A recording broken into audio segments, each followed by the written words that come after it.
Good afternoon, distinguished members of the press.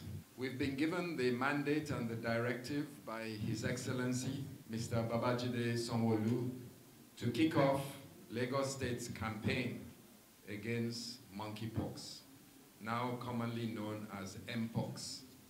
We're gathered here to talk about the risk of the new variant, which is the Clade 1B, which is circulating currently in the Democratic Republic of Congo and is spreading to Cameroon, Rwanda, Burundi, and one or two other neighboring countries. We do not have any active cases in Lagos at this point in time. What we're doing here is preemptively preparing, because of the mobility of Lagosians, Nigerians, and Africans in general. There is a high probability, because there are 4 airlines that come into Lagos from Central Africa. Therefore, the risk of importing a case into Lagos is there. And government's responsibility is to anticipate and to prepare. And so that's why we're having this meeting, to anticipate and to gather minds of experts to discuss, to understand what this mutant virus is doing, to understand how to diagnose it, to understand how to prepare the public, how to inform the public of the risk factors and the features of Mpox, and to prepare how to treat it.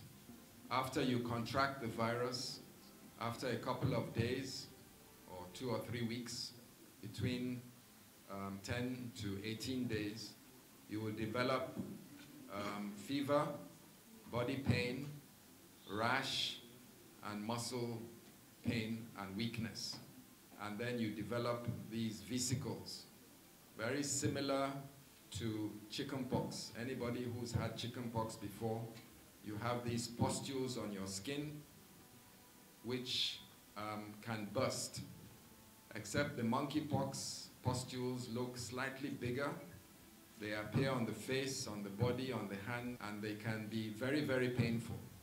They usually last for about 14 days, and then it is a self-limiting disease unless it becomes very severe, and in some cases, we then see fatality because of multi-organ failure.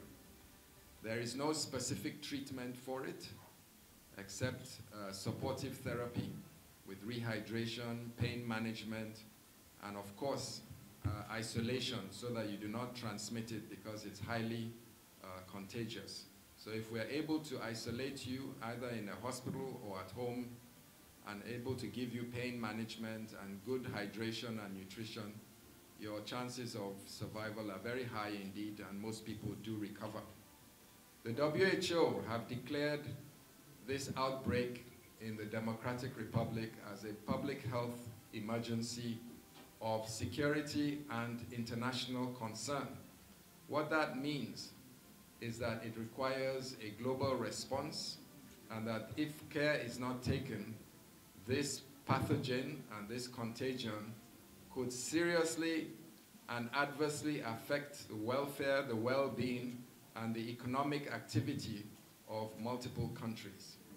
And so, as we are accustomed to in Lagos, as we've done with Ebola, as we've done with COVID, and as we've done with cholera, Lassa fever, and Marburg, we will be preparing our residents through a massive public health campaign so that you can bring it to the attention of the Lagos State Ministry of Health. As of today, we have kicked off our campaign. We're going to activate our Emergency Operations Center to focus specifically on Mpox Clade 1B, the strain circulating in Central Africa, and we're going to kick off a public health campaign and start to strategize on treatment options, the issue around vaccines, and setting up a local research team that will start to preemptively understand and inform the government around policy decisions on Mpox. I'd like to thank all our collaborators from the WHO, NCDC, from Nigeria Primary Healthcare Development Agency, from UNICEF, from National Nigerian Institute of Medical Research, from Lagos University Teaching Hospital, and Lagos State University Teaching Hospital, and all senior members of Ministry of Health, and particularly the Directorate of Global Security for organizing and setting up this meeting so that we can start to prepare proactively, preemptively for any possibility of Mpox importation into Lagos from Central Africa. Thank you very much for your attention.